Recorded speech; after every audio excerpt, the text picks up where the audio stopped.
maybe not your best option to run 2 heats in a lot of those scenarios. The other reason it's not ideal is because you'd have just a bunch of people standing around doing nothing for 20 minutes. If you need judges or some scenarios like that, it's okay, but by and large, you don't want people just warming up for 20 minutes and then standing around for 20 minutes doing nothing, waiting for their turn to do the workout.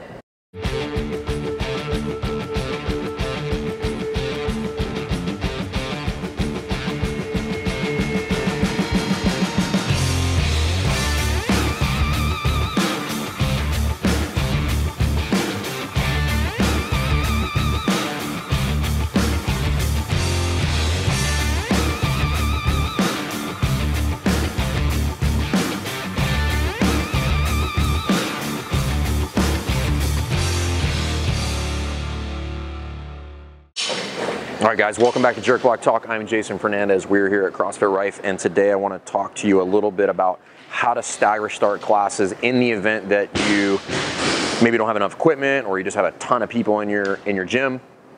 So hopefully your gym is growing and you kind of run into this scenario where like you have more people than you have equipment. And today is a perfect example of one of those things that probably comes up fairly regularly depending on how you program. So for today, 1,000 meter row, 3-minute rest, max front squats, and then 3-minute rest, 500 meter row. Not hugely important when we come to this topic, except when we talk about rowers. So not all gyms have like 20 rowers or whatever it is. We happen to have 13. And if you see some of the morning classes here, more than 13 people in those classes. So how do you manage that in order to still run an efficient timeline in your class? And this is where I think if you haven't done this enough times or screwed it up enough times like we have, then you can probably make some wrong decisions when you're staggering a class. Hopefully this is not the case, but what a lot of people are doing is they'll just look at that and we'll be like, we have 13 rowers, we have 15 people, we're just gonna run 2 heats, okay? Depending on what the workout is, and in most scenarios, that is probably not the ideal scenario, especially when we're talking about this one. This workout is taking, on average, 20 minutes, which means if we're gonna run 2 heats, that means that's 40 minutes of the class time, not including the 20 minutes for the warm-up. I'm just telling you that that timeline is gonna be broken real quick if you're gonna do it that way, all right? So maybe not your best option to run 2 heats in a lot of those scenarios. The other reason it's not ideal is because you'd have just a bunch of people standing around doing nothing for 20 minutes. If you need judges or some scenarios like that, it's okay, but by and large, you don't want people just warming up for 20 minutes and then standing around for 20 minutes doing nothing, waiting for their turn to do the workout. The other thing to maybe try to avoid is this. Let's say I have 13 rowers per se, and we'll give you some realistic numbers, and I have 16 people in a class. What you might be inclined to do is be like, hey, I'm just gonna start 13 people on the rower, and then you 3 people are gonna stagger off of that at whatever time interval that you want to. Try to avoid that as well for this reason. I don't necessarily want to single those 3 people out. There's probably some better ways to do it to create a little bit better environment. So think about doing like this. If you have to stagger start, cut the class in half, like right out of the gate, regardless of how many people and how much equipment you have. If you have equipment enough to fit 90% of the people in the class, cut the class in half.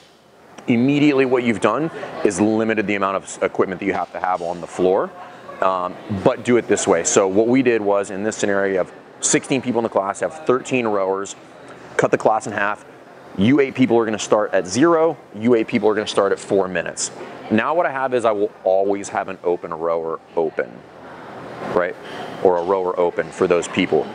Set yourself up to where like you'll never have anybody standing around waiting for equipment because the first group caught the second group or the second group caught the first group. So in that scenario, when we started 3, 2, 1, go, I had 8 people in the rower and I had 5 rowers open. Just nope, nothing's going on. And then at 4 minutes, we started the second group, and I'm always gonna have 5 rowers open in the event that I were to have 5 people in the first group catch the second group, there will still be an open rower. Right. The other thing it does in a lot of these scenarios is it just creates for a really good environment where people are like really getting after it, but there's always something going on even during those times where in this one where we have a break, I have people working during that break. Now as a coach, you're gonna have to work a little bit harder because there is no break for you as a coach. But if you stagger correctly, it will make your class very, very easy. And in a lot of cases, you can limit the amount of equipment that you actually have to use. If you just cut the class in half and I go from 20 to 10, we're gonna stagger start everybody by 4 minutes or whatever it may be. and then you can go from there. And usually in those scenarios, if you cut the class in half, you should, the amount of equipment you should have on the floor should be a little bit plussed up from that to account for people who might move a little faster and catch up on the back end. Now, if you're gonna do that and you're gonna stagger start, you need to take into account your timeline. So if we're gonna stagger start by 4 minutes, that 4 minutes was not originally accounted for in my timeline. That can really throw you off depending on what you're doing, depending on how much equipment you have to lay out, how many athletes you have. It could screw up your cool down on the back end.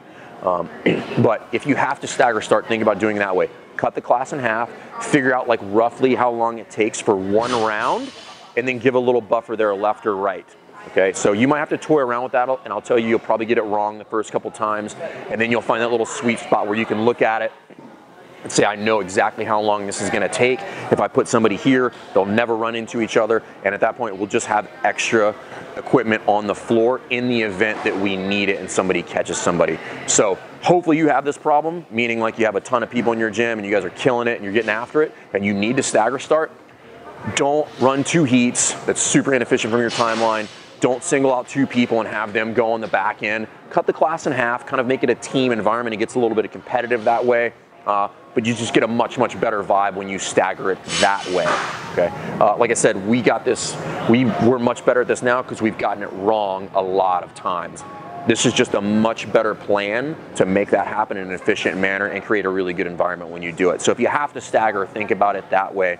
Cut the class in half, plus up 1 or 2 pieces of equipment to account for those people who might catch up in the event that I'll have X number of people on a barbell or whatever. So hope that helps. If you guys like this content, please subscribe to the YouTube channel, and we'll see you next time. Thanks.